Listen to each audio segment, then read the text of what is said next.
People, let's talk about something that hits deep for so many of us stepping into ethical non-monogamy.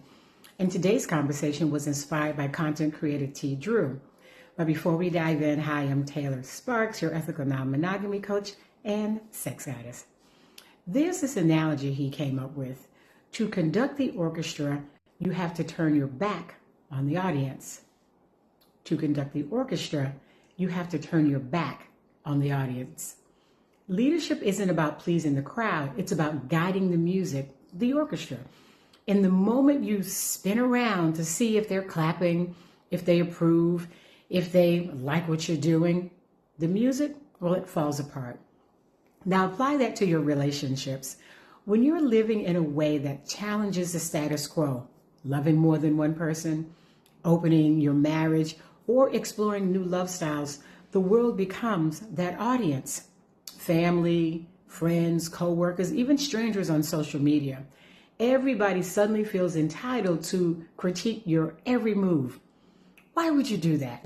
Isn't that cheating with permission? What about your kids? Don't you get jealous? And if you keep spinning around to prove yourself, explain yourself, or even earn their approval, guess what? Your music, your relationship harmony falls apart. Ethical non-monogamy and its leadership can feel lonely, especially in the beginning because, when you have questions about the structure or boundaries or communication and how much to communicate, who can you talk to? All of your friends are monogamous. Your family, monogamous. You're not here or in this relationship love style to be liked or to please everyone in the audience. You're here to love. You're here to love in the way that feels true, aligned, and nourishing to you and your partners, right? Who were part of your orchestra. And yes, unlearning monogamy will be challenging. You'll question yourself. You'll ask, am I crazy? Is there something wrong with me? Why is this so hard? But hear me, ethical non-monogamy is not new.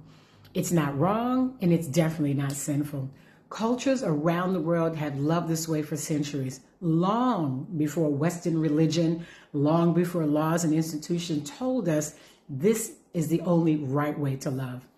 What's new is that we are daring to turn our backs to the audience and face our own orchestra, our truth. So instead of worrying about who's clapping or even who's booing, focus on your music, the conversations you have with your partners, the agreements you design together, the honesty you bring to yourself and to each other. Because the audience, well, they'll judge you no matter what. Stay monogamous, they'll judge you. Open up, they'll judge you. Divorce, stay married, queer, straight, it doesn't matter. You'll always be too much or not enough for someone. But when you stop turning around to seek approval, when you stop turning around to see who's paying attention, and instead conduct your own symphony of love, well, that's when the harmony begins. So if you're ready to stop playing to the crowd and start building relationships that are honest, brave, and deeply fulfilling, I'd love to support you.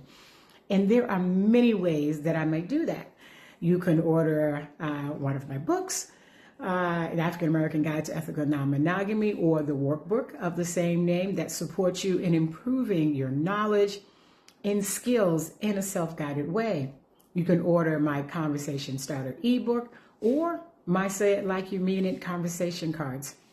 Of course, you can always take my downloadable mini course, and I invite you to book a free clarity call with me because, well, it's free. And let me support you in building the relationship that you deeply desire. Until next time, your love, your rules, and your freedom. Bye-bye.